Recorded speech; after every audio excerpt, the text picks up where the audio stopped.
Saudações jurídicas! Vamos à nossa 7ª aula sobre assédio moral e hoje vamos falar de condutas que não configuram assédio moral no trabalho.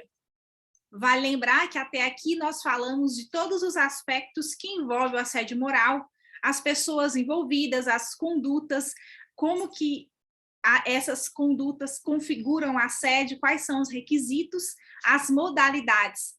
E agora nós vamos falar de uma aula que é muito importante para que você possa entender o que é assédio e o que não é assédio. Vale lembrar um ponto importante que eu repeti em várias aulas, é que o assédio moral precisa ser uma prática reiterada, uma prática que é realizada várias vezes, tem uma frequência. Essa frequência pode ser uma vez no mês, uma vez por semana, não há uma questão quantas vezes, mas tem que ser frequente. Portanto, nós vamos ter aí que uma agressão pontual não configura assédio moral. Então, professora, a pessoa me xingou no trabalho e eu não tenho direito a nada? Não é bem assim. Para fins de assédio moral, não vai configurar uma agressão pontual. Não gera os requisitos necessários para a configuração, né, do assédio.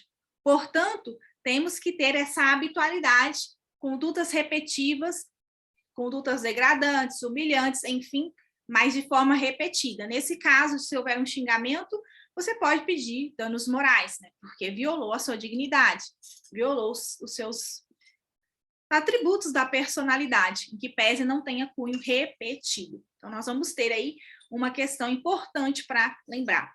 Mas, além disso, nós temos algumas situações que eu extraí de um estudo da Universidade Federal de Santa Catarina, que trouxe para nós, por exemplo, situações eventuais. Aconteceu uma vez ou outra, em que o chefe expôs uma reunião, os pontos negativos daquele funcionário, ou seja, criticou em público. Não foi legal, mas foi uma vez. Houve mais frequências, então foi situação eventual. A eventualidade desconfigura a habitualidade. Mas se esse chefe, nesse exemplo que eu mencionei agora, faz reuniões a cada 2 meses e em todas essas reuniões ele expõe negativamente aquele funcionário, nós vamos ter uma habitualidade e, portanto, podemos falar em assédio moral. Um outro ponto importantíssimo que muita gente confunde diz respeito às exigências profissionais.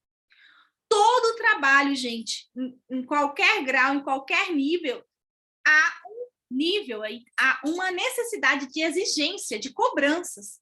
Tá? Então, por quê? Porque nós vamos ter aí, se for uma relação de emprego, a subordinação que autoriza o empregador cobrar metas, exigir que o funcionário compareça nos horários assinalados, que ele respeite as normas de segurança, que ele respeite as regras de convivência, as regras estabelecidas na empresa. Então, a empresa pode exigir do empregado isso. Tá? Pode exigir o quê? O cumprimento do contrato de trabalho. E essas exigências profissionais, elas não configuram assédio. O que vai configurar o assédio é o que extravasar a essas exigências profissionais. Tá? Então, nós vamos... mas vamos por um caso em que a pessoa foi cobrada, que ela não atingiu a meta, e a pessoa, puxa, mas você está fazendo o quê? Pelo amor de Deus, que moleza, não sei o quê.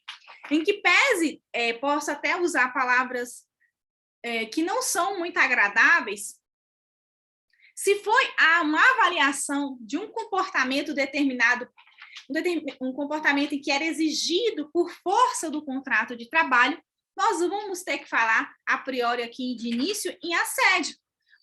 Está recebendo feedback, e esse feedback, infelizmente, é negativo, mas está recebendo.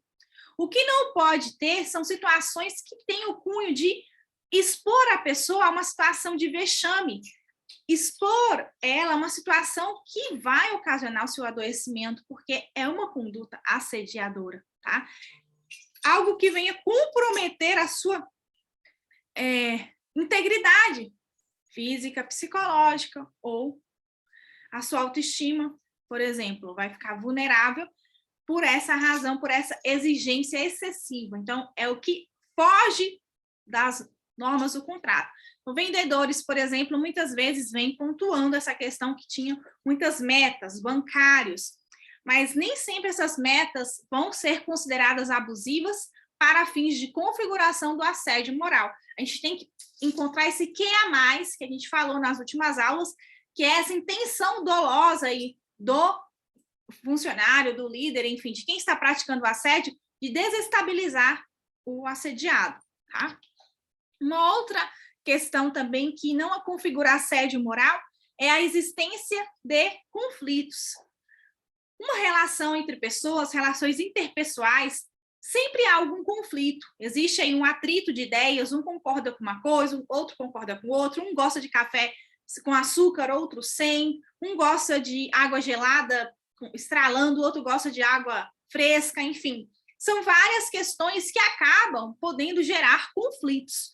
E aí, a existência de conflitos é natural da convivência humana e é natural da convivência numa empresa. Eu muitas vezes não gosto de determinadas pessoas, não tem aquele ditado que o santo não bate, por exemplo. Existem situações assim, a gente está exposto a isso frequentemente. Então, a existência de conflitos por si só não acarreta assédio moral, tá? Tem que haver esse que a mais que eu disse para vocês, essa intenção de desestabilizar a vítima, de causar aí essa violação à sua integridade psíquica, à sua moral mesmo, para poder configurar. Lembrando que ainda tem que ser reiterado, então não é tão simples. A existência de uma rixa entre um funcionário e outro, por exemplo, não é por si só fato ensejador do assédio moral. Outra questão é as más condições de trabalho. Por exemplo, a empresa tem um espaço muito pequeno e tem várias pessoas. O lugar é um pouco escuro, as condições não são tão adequadas, na verdade, são inadequadas. Essa exposição, esse ambiente de trabalho até degradante, embora seja prejudicial, não configura assédio moral, tá? Por si só. Então, não configura. Essas questões, então, elas precisam ser observadas de caso a caso, mas já saliento aqui a pontuação dessas 4 situações que não ensejam o assédio moral, como todo mundo fala, que são situações eventuais, que não têm a habitualidade, portanto, a repetitividade, e por isso não configura assédio moral, exigências profissionais, a existência de conflitos interpessoais na empresa e as más condições de trabalho. Tá? Então, essas são as questões que eu queria trazer para vocês, e na próxima aula vamos falar quando se configura o dano. Em que momento do contrato que o assédio moral pode ser verificado e pode ser, no caso, repreendido, ou ainda a empresa pode agir de forma a prevenir que ele não venha a acontecer. Então, vamos à próxima aula.